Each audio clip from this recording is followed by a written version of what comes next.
I'll start with a quick review for this book. Thanks for the feedback. I'm gonna give this book 4 out of 5.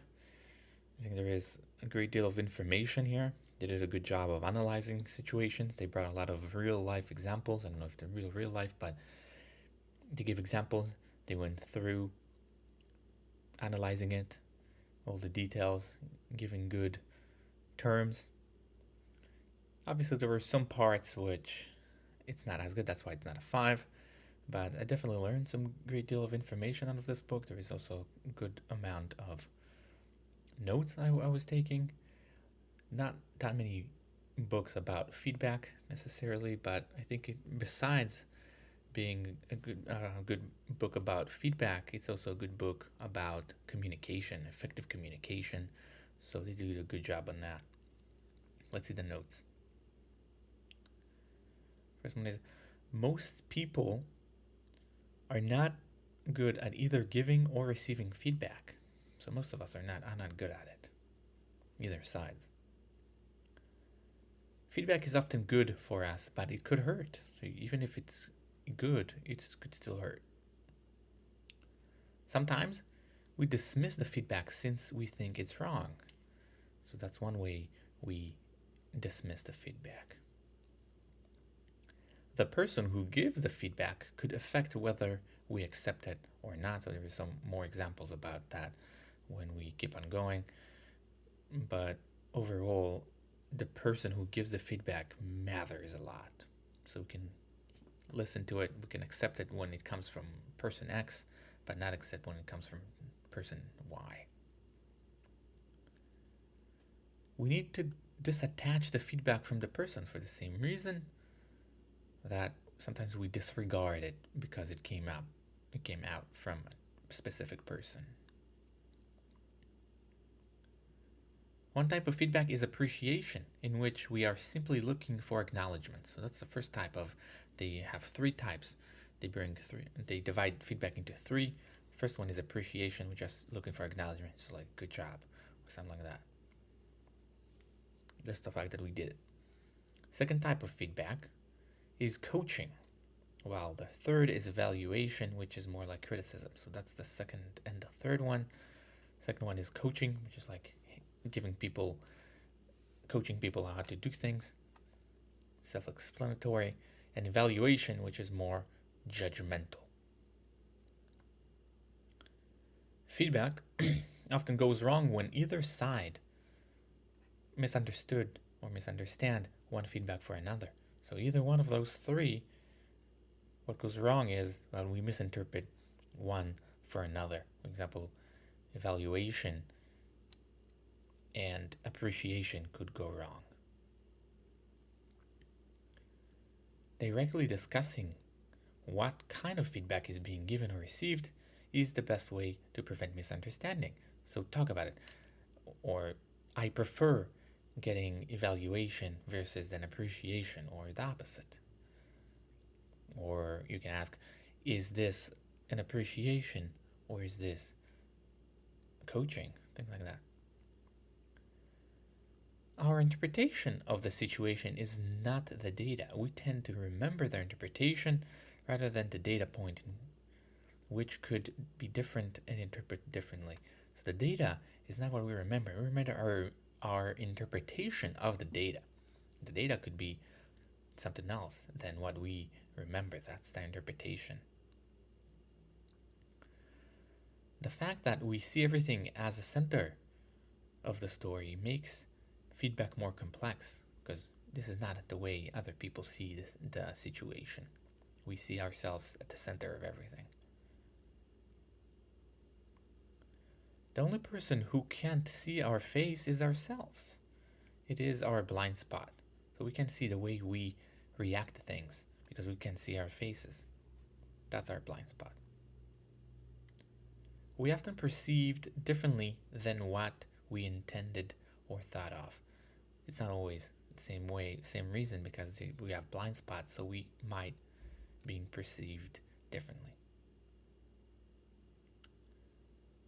Conflict often split the conversation into 2 topics even when it seems as one, since one party is often triggered and branch out into a new conversation. So that's what happens many times in conflict. We branch out into two different conversations because we talk about something and then the other person says, yeah, but you always do that or something like that. But that's a new conversation. We often dismiss coaching from people close to us since we think they may have ulterior motives. That's one reason why we dismiss coaching from people close to us. That's one type of people we don't accept feedback from, or we might dismiss the feedback. One way we might say as an to prove our point is to think that they have ulterior motives. That's why they trying to coach us, but we said no, they're not trying to coach us, they try to evaluate us. Speaking openly about the two conversations that evolved from one is the pathway forward. So we spoke about here when conflict can evolve into two conversations. So the way to tackle that is to talk about differently, or to speaking about it openly, and that way we can solve the issue. Or okay, let's first talk about X and then talk about Y. So we have to talk about it openly. We tend to see a problem on the other side without our contribution to it. We always see what's the problem, but sometimes we have, sometimes we don't. Sometimes we have some contribution to it. We need to ask ourselves if the role itself creates conflict, not necessarily the individual. So that's more managerial. Sometimes the role itself could be the problem or the catalyst to create the conflict, not necessarily the individual. So a specific role could create more conflict. Side note, the author provide great examples with detailed analysis. They did a great job of bringing real life examples. They're not too complicated, so it's very important when bringing examples, so they're not too complicated or complex for the reader to understand. Sometimes it's a very detailed story that involves a lot of people in different situations, but they did a good job simplifying situations and make them more relatable. While the other side may not be fully responsible for their action, on some occasions it's still not the right way. It's not right to do what they did. So that goes back to the role, if it's the role or the individual. So even when it's the role, this doesn't acquit the person who did it. It doesn't make it right. We need to take into account the broader system where other contributing factors are taking place. So there is more, systems are complex, so we have to take more things into account because there could be other contributing factors. People widely differ in their baseline happiness. Okay, we all have different, we'll start from a different position basically. The swing is how high, it's not hot, how high and low do we get upon receiving a feedback. So that's why we also differ. It's like how people differ in the way or how high and low they get upon receiving feedback. Another factor is how long the swing stays elevated. So, for example, let's see if you did go to a certain point, how long do you stay there? Again, deferred. This is widely different between individuals. Some people sustain positive feelings longer while others sustain negative ones. Another way we are different in the way how in what emotions we sustain. Some people sustain the positive, some people sustain the negatives. Naming our defensive mechanism for the feedback gives us power over it. So just by labeling it is one path forward to have some control over it. We are better at advising people to disregard feedback when in comparison to when we get it. So when a friend come to us say, "Oh, someone told us that's X and Y,"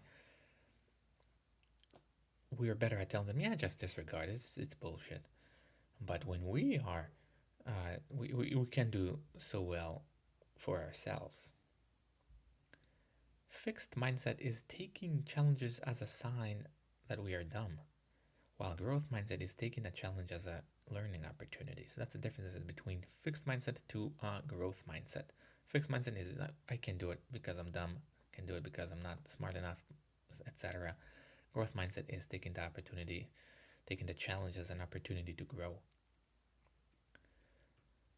Regardless of the intention of the feedback, we should take it as coaching rather than evaluation. Just a better way to go forward. Even when it was evaluation, we can take it or label it as coaching, which is more perceived more favorably. Our reaction to the feedback is often more important than the feedback itself. The way we react to it could be more important. We have the right to reject or not want to hear the feedback in the first place. You can always do that and tell people, I'm not interested in your feedback. Some people show their love and appreciation by criticizing. We have to remember that some people, that's how they show love and appreciation. If we don't like or want the feedback, we have to be transparent about it. We have to say, no, I don't like the feedback. There is better and worse way to say that, obviously, but we have to be transparent about it. Saying I disagree is better than saying you're wrong. It's just more friendly. Identifying the root of the disagreement could help advance the conversation. We have to understand where is the disagreement lies. Passive aggressive may not work well. Either talk or don't talk about it. So it's one way to talk about it openly, as we saw here. We don't like the feedback, we can talk about it. And that one way to not do is being passive aggressive about it. We either talk about it or don't talk about it. If you talk about it openly. Learning new things often follows a J curve where it goes down at first before going up and up. So that's the one way, or that's a learning curve. It could look like a J curve. You start at a certain point, it goes down before you master it.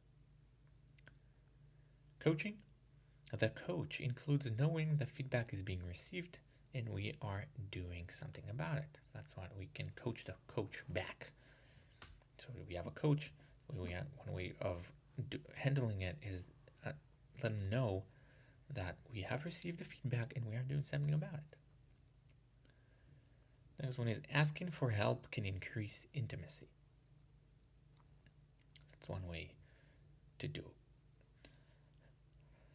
Next one is it's better to ask how I do something wrong instead of do I. Because do I, you can say, yeah, people don't like to hear that, but how I do something wrong, people are more likely to give us feedback. And the last one, to promote action, it's better to emphasize those who completed it versus those who didn't. Just a good communication skill. If we want to promote action, it's better to say or to cite those who completed the task or did it properly versus those who didn't. So if you want to tell people to clean, you can write 90% of the people clean after themselves or something like that, instead of writing don't be the one that don't clean or something like that. Hope that was a good example. Anyway, that's it for the notes. Good book. I would recommend, especially if you didn't read much about it, if you're interested in effective communication or just how to get feedback. So I would recommend. Thank you.